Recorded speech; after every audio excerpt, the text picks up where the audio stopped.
Hello, it's Kim Knight here, the Kiwi Health Detective. And today I want to talk about what is your imagined reality. And before I go on, I just want to show you this beautiful place where I live. Here we are. This is my morning walk. Lovely sheepies here in Auckland, New Zealand. It's a beautiful day. It's Labour weekend here, so the streets are really quiet. Nobody around. And so I'm going for my morning walk. And as usual, I'm doing lots of thinking.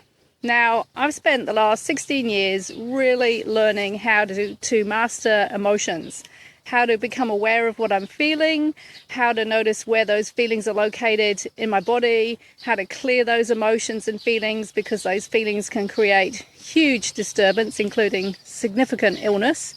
So that's what I focused on for the past 16 years. But for the past 2 years, I've really started to place more emphasis in my learning about myself on my thoughts.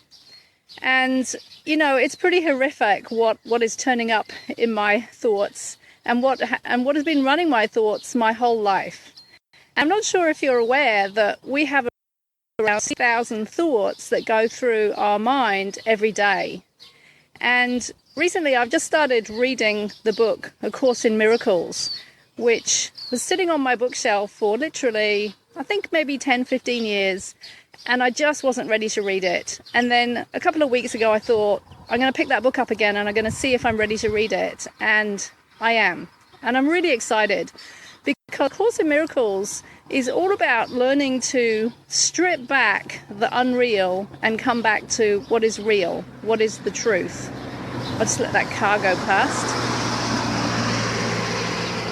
And it's all about stripping back the unreal, all the falseness, all the limitations, unreality, so that we get back to the truth.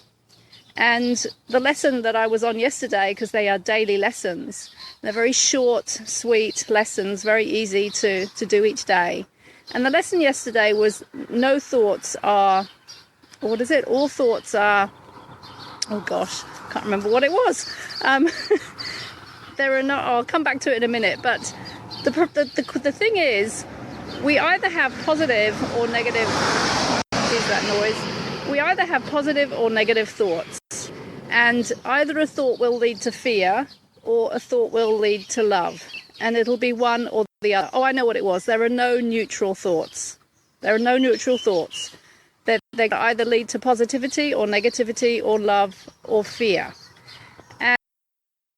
And the reality is that most of my life, my thoughts have been fear-based.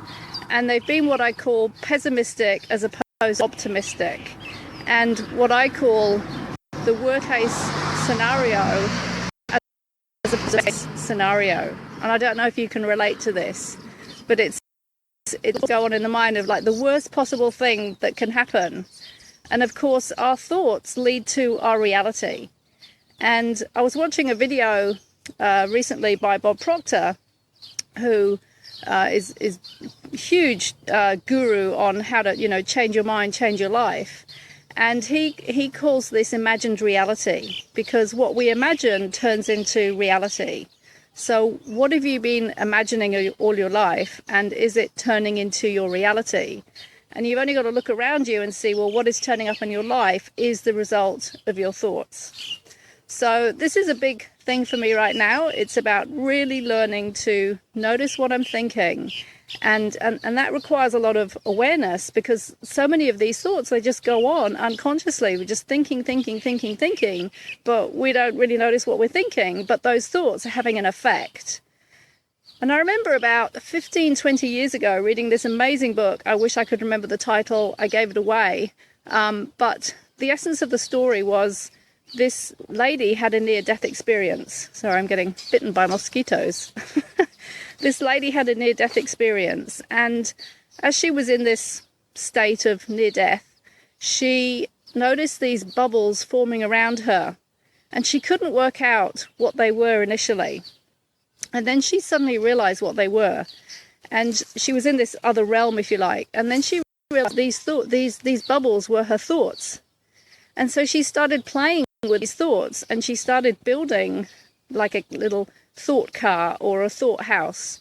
and then she would dismantle it and dissolve it and build something else.